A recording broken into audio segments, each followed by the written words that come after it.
twari turyamye nta mahoro. Saa 10 ubwo twumvishe ikintu giturika, niruka mfata uyu nguyu uko ariho twararanaga, ariko njya kugera kuri uyu nguyu yahamagaraga, abana bahamagaraga mudogo wabo ati mudogo dutabare. Ariko ikintu cyaje kubaho gena kuko nayo mbonye ko nyize umuriro aho naciye, navuga ati reka nange uyu mwana njye nishaka ngumemo. Yaje Imana yadutabaye, abahungu twabanaga baza kwica urugi rw'imbere, nirukankana uyu mwana banasohotse ari amahoro. Ariko abana kibazo nifitanye nabo n'abana kundaga, ha blessing niyo ngo nsigaranye Imana nariraga, yemanye nawe umwaka wose nta kibazo mfitanye nabo kandi nzahora mbakunda. Ndahera ku mutware yarebye aba bana batoya ibona ari abaziranenge, wenda ibona mu gihe kiri imbere bazahura n'ibyaha, yifuza kubasarura bakiri abaziranenge kuko nta cyaha bakoze. Izina ry'Imana rihabwa icyubahiro. Ngo mu minsi y'imperuka ngo umukazana azanga mwene se, umwana azica nyina, umubyeyi azica umwana. Rero iki ni ikigaragaza ko turi mu minsi y'imperuka. Turababaye mu cyumweru kimwe kuba wari uri kumwe n'abana.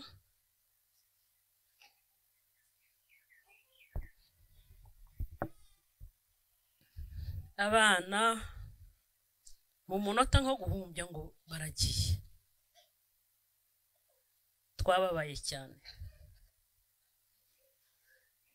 Aba bana twari tumaranye igihe tubarera kimwe n'abandi bana bo ku ishuri, bari abana beza, byatugoye nk'ikigo. Nziza, Imana ishobora byose, Imana ifite ubutware, Imana yihagije, Imana ibiba ndetse ikanasarura. Imana yaturemye tukiri mu nda za mama, tukiri insoro mu nda za ba mama, yarizi n'igihe cyacu, yarizi igihe tuzarangiriza imibereho y'isi. Nukuri iyo Mana ntacyo twayiburanya, nta n'icyo twavuga, kuko niyo idufiteho imigambi, niyo yifuza ko tutarimbuka. Yarebye aba bana batoya ibona ari abaziranenge, wenda ibona mu gihe kiri imbere bazahura n'ibyaha, yifuza kubasarura bakiri abaziranenge kuko nta cyaha bakoze. Izina ry'Imana rihabwa icyubahiro. Naho kugira ngo aba bana Yesu azagaruke babura ubugingo buhoraho, icyiza nuko basarurwa tukababara muri aka kanya, ariko bakazabona ubugingo buhoraho. Senge papa wabo kugira ngo Imana nayo imweze, iramuzi, iramusobanukiwe. Natwe turahangaye ikomeze kutwomora inguma, ikomeze kutwomora imitima, ikomeze ikora ibyo abana b'abantu batakora, itube hafi, tubisabye mu izina rya Yesu. Reka mukuru wanjye abari umanza nkurikize. Arakoze. Ngiye nibaza ko nta byinshi mfite byo kuvuga. Muraho neza? Ndashima Imana kubera ko byakozwe, ibibaho byose muri iyi si ntabwo itungurwa, kandi niyo yatumye izi mbaraga amahombo afite uyu mwanya azifite. Rero izina ryayo rihabwa icyubahiro. Ndashima umuryango mwese muri hamwe natwe, mwaje kubana natwe muri uyu munsi utoroshye, ariko kuko muhari ibintu byoroshye. Mwese Imana ibamwigisha. Ndasaba rero ko Imana ikomeza kubana natwe gahunda z'uyu munsi, ikaturinda kirogoya yose iva ku mwanzi kubw'ubuntu bwayo, mu izina rya Yesu.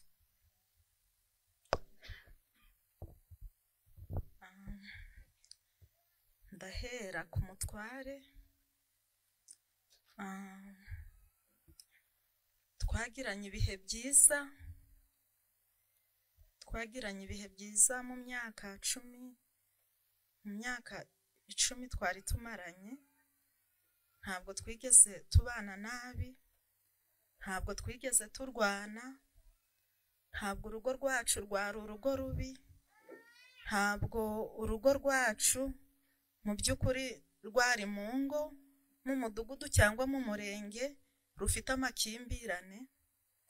Ntabwo urugo rwacu nta ntonganya zahabaga, twabagaho nk'uko n'abandi bantu bose bariho, nta kidasanzwe cyari gihari.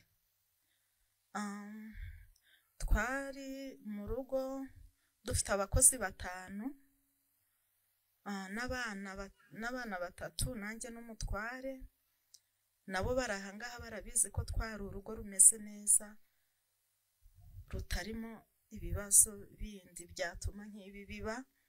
Ariyo mpamvu nkomeye, kuko natekereje ko wenda Imana yabonye ko nshobora kuyivaho, kabana nabagira ikigirwamana cyangwa umutware nkamugira ikigirwamana, bikazatuma ntayegera, numva nibereye mu munezero ndimo, wenda igahitamo kumpombya ahari, kugira niko ntekereza nk'umuntu, kuko nshaka impamvu nkayibura, igahitamo kumpombya kugira ngo wenda nyigarukire inkubita agashyi. Kandi muri Bibiliya baravuze ngo hahirwa uw'Imana ihana, kuko ngo niyo itera ibiguma kandi ikabyomora. Navuga ko ariyo mpamvu mu bantu b'inshuti tubana mu buzima bwa buri munsi, ibyo byose nabitindaho, barabizi. Emma namukundaga cyane, namurwaniraga ishyaka, nakoraga uko nshoboye kose nkamuba hafi.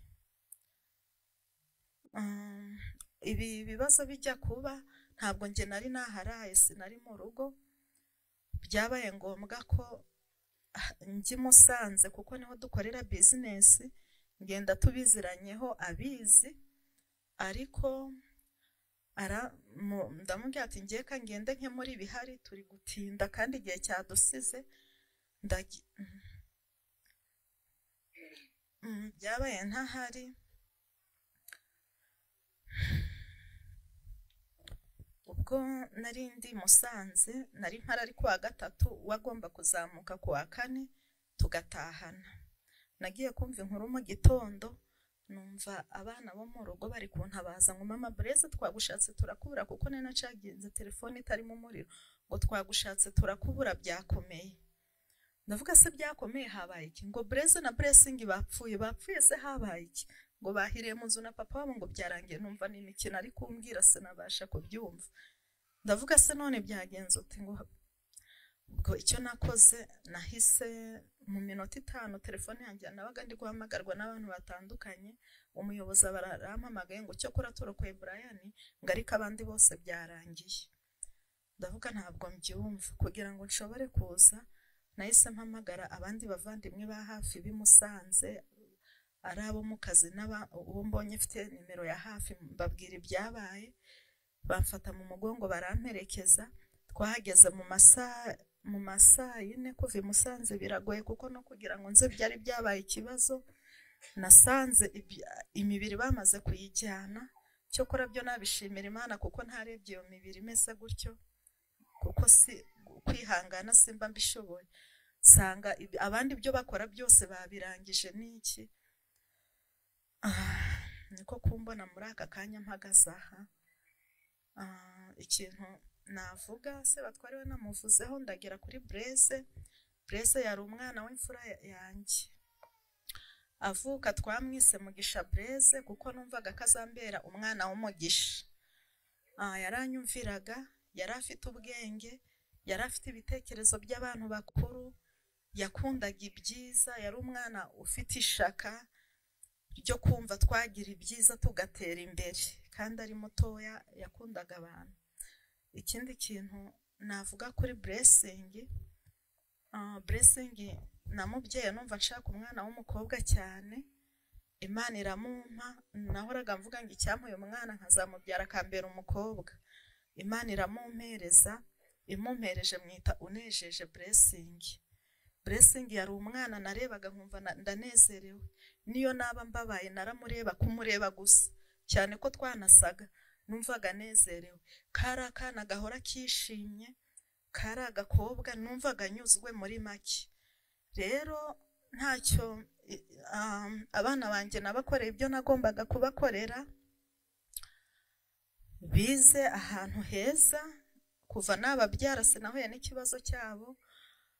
Babonye ibibakwiriye, umugisha numva binanejeje nuko ntacyo bansabye ngo nkibure ngo mbe njyanye agahinda mvuge ngo abana banjye bapfuye narabababaje. Nabakoreye wagira ngo nari mbizi, nabakoreye ibishoboka byose ariko baranezerwa. Rero Imana yabakunze kundusha. Icyo navuga ni ukubizerera ni batoya. Muri Bibiliya haranditswe ngo mpora abana gukiranirwa kwa base. Imana igihora abana gukiranirwa nubwo ari abaziranenga, ariko ntizeye Imana bashobora kurimbuka ku bwanjye. Rero biransaba gukiranuka no kubizerera kugira ngo tuzabonane kuri cya gitondo cy'umuzuko. Kandi rega isi irarangiye, imperuka irageze. Ntabwo ibi bintu ubundi muri Bibiliya haranditswe ngo mu minsi y'imperuka ngo umukazana azanga mwene se, umwana azica nyina, umubyeyi azica umwana. Rero iki ni ikigaragaza ko turi mu minsi y'imperuka, turi mu mugoroba wa nyuma. Ibyahanuwe byose byarageze, hasigaye ikimenyetso kimwe gutangaza ifaranga na dimanche gusa, kandi biri hafi kuko nibyo biri kuvuga ubundi Yesu akagaruka. Rero ibyiringiro mfite nuko nzi ko nta gihe kinini gihari. Icyo nsabwa mu minsi iri imbere ni ukwitegura kugira ngo nzongere kubabona. Murakoze.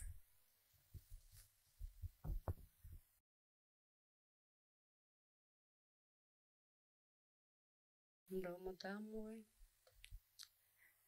twari dufitanye abana 5. Nta kibazo twagiranaga, nubwo yari afite undi mugore. Abana bakeneraga amafaranga y'ishuri akayabahereza, yaduhahiraga uko ashoboye mu bushobozi yari afite. Navuga ngo namwe mwaje kudutabara, Imana ibahe umugisha.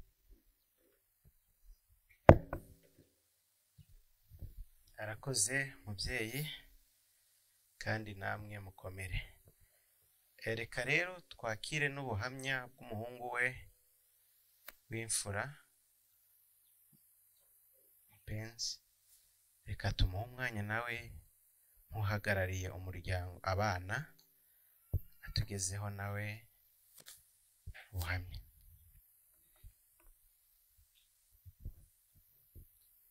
Tubanze kubasuhuza, akoze kuba twaje ngo duherekeze ababyeyi bacu. Kuri uwo munsi biragoye kubona ibyo umuntu avuga byinshi. Umubyeyi wacu ni umubyeyi ukomeye, uko namwe mubyumva mwese mwatewe nimba n'ibyabaye. Ntacyo twari tuzi, gusa ko habashwe nyine n'iyi nkuru tubimenya byaratunguye cyane. Nta gihe cyari gishize tuvugana, ariko benshi bazi inkuru izi, ariko uko mwayumvishe ntabwo twayumvishe.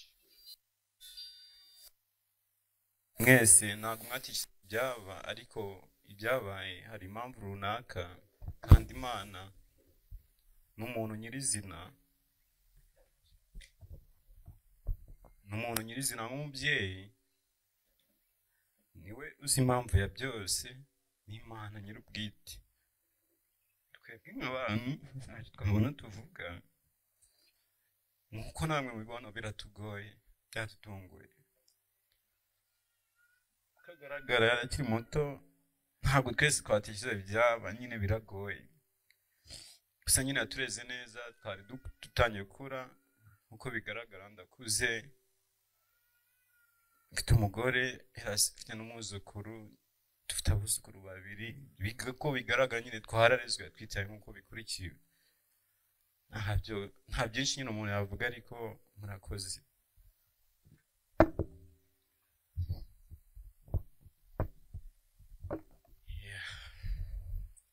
Arakoze Mupenzi. Biragoye kubyumva, biragoye. Reka rero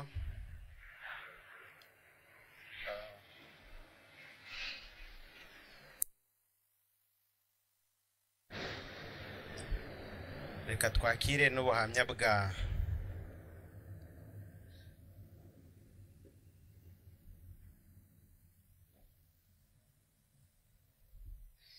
Mukangwije, nk'uko babivuze ko hasigaye umwe niwe Mukangwije ariwe wari mushiki wa Sebatware Emmanuel. Reka rero nawe tumwakire nk'umuntu wareranwe nawe aduhe ubuhamya.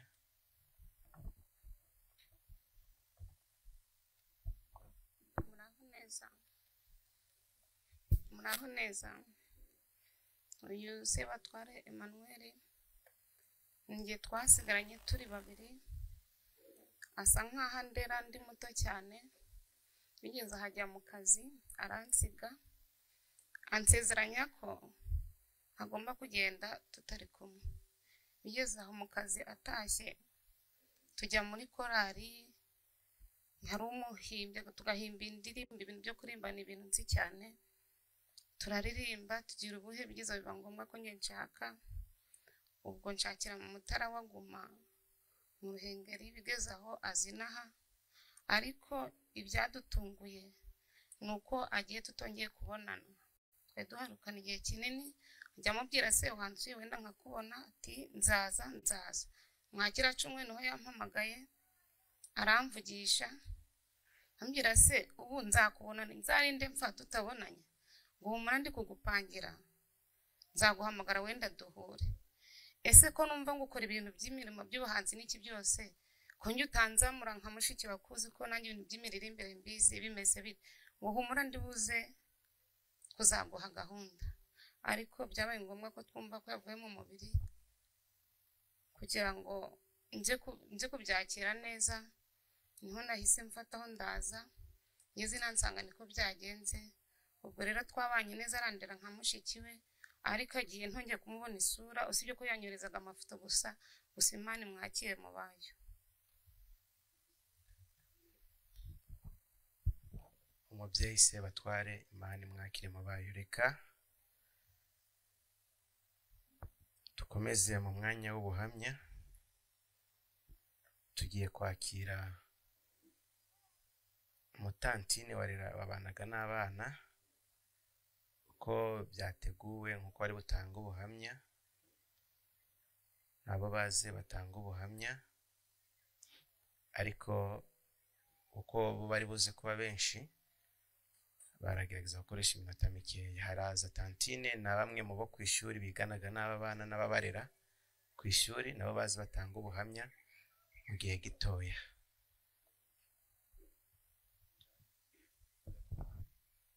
Ese ashimwe. Mbere yo kugira icyo mvuga, ndahagana nabo twarakoranye.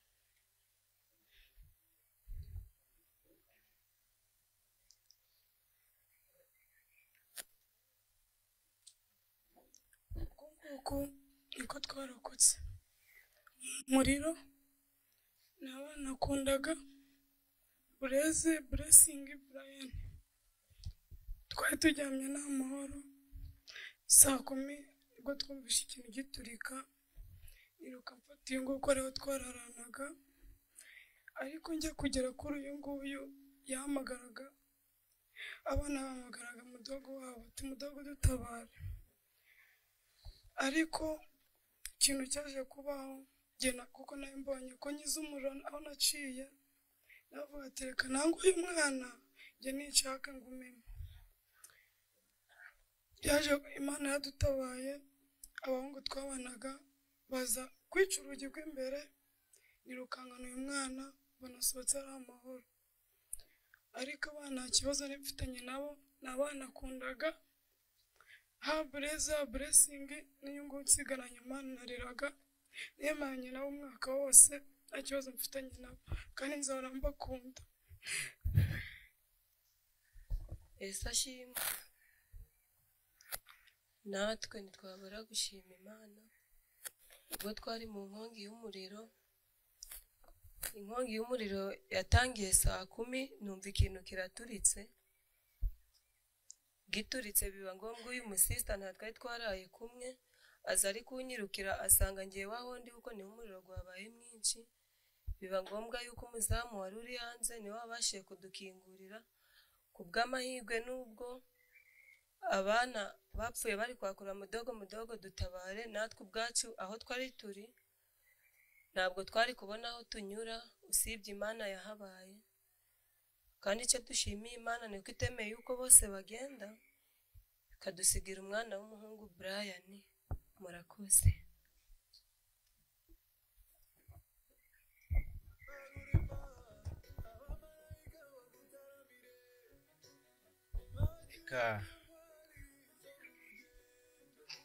reka abo ku ishuri ry'abana nabo nimba bahageze tubaha umwanya kugira ngo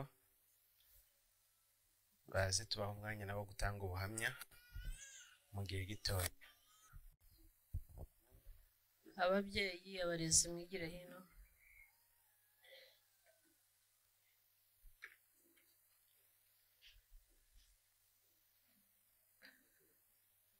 Yesu ashimwe.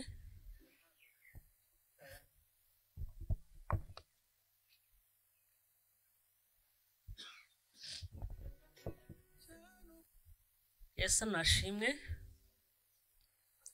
Imana yadusabye ibintu bikomeye ngo mu bibi no mu byiza dushime. Ni ikintu gikomeye cyane kuri twebwe, ariko nk'uko tubisabwa n'Imana. Yesu nashimwe. Haleluya, haleluya. Turi hano nk'ababyeyi barera abana ku ishuri aho abana bigaga, turahari nk'abayobozi.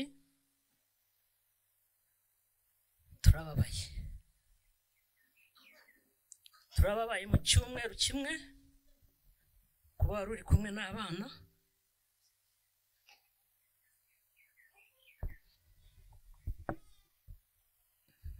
Abana mu munota nko guhumbya ngo baragiye.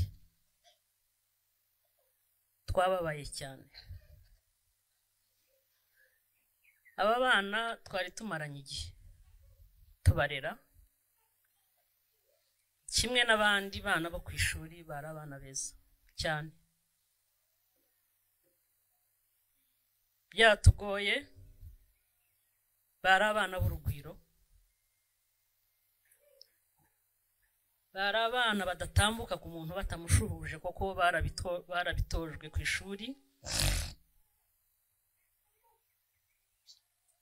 Umutoya we rwose buri saa sita twagombaga kuba turi kumwe mu biro kimwe n'abandi bana.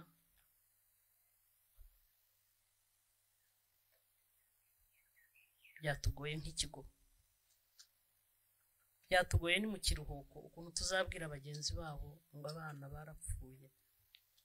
Ntabwo abagenzi babo bashoboye kuza kubaherekeza kubera badahari, ari mu kiruhuko. Twababaye mu byumve, twabuze abana beza. Bureze iki kiruhuko cyarangiye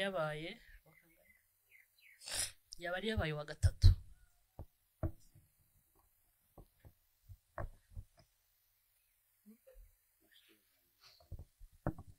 Mushiki muto yabonye angahe? 91.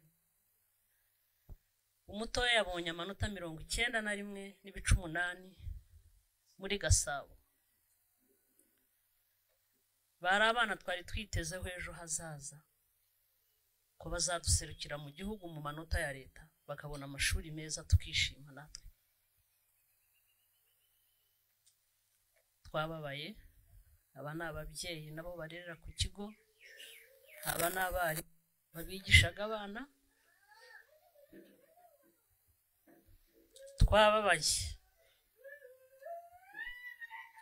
Sinzi ariko ijuru ryonyine ryakira aba bana ribatuza heza. Murakoze. Hari umwarimu wavugaho ikindi yatubwira? Murakoze. Ndi mwarimu wa hafi wa Bureze mu mwaka wa 5. Ni ibintu bigoye kwakira, cyane cyane ku ruhande rw'abana biganaga. yari umwe mu isibo yabo, yari umuyobozi wabo, akabafasha mu myidagaduro, akaba yari afite ubwitange bukomeye kandi akaba ari umwana utuje, ariko nk'uko ingorane zidaturuka ku Mana zibaho kugira ngo umugambi wawe ugerweho. Murakoze. icyo twavuga turabwira mama Blaise ngo nakomere. Mama Blaise komera, komera, komera. Mu ijuru hari Imana ifite gahunda ya buri muntu mu ntoki zayo. Komera kandi hashimwe Yesu wazigamye n'uriya mutoya, kuko umwanzi yari yagambiriye kumaraho umuryango. Icyo nacyo tubishimira Imana. Turahari nk'umuryango wa Trinite. Komera, komera. Uko babaye twababaye, twababaranye. Turahari mu kanya turakureba.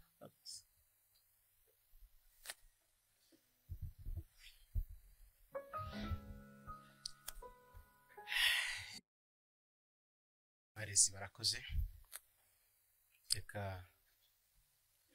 twakire umukozi wakoranaga na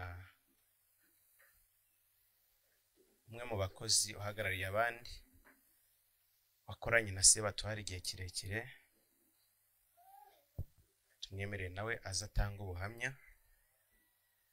Nabonye hari abari kunyandikira ngo bakeneye nabo gutanga ubuhamya, ariko tuvuze ubuhamya twatinda turakoresha gahunda twateguye. Reka rero twakire Clement, umukozi wabanye igihe kirekire na Sebatware mu kazi, nawe aze atanga ubuhamya. Murakoze.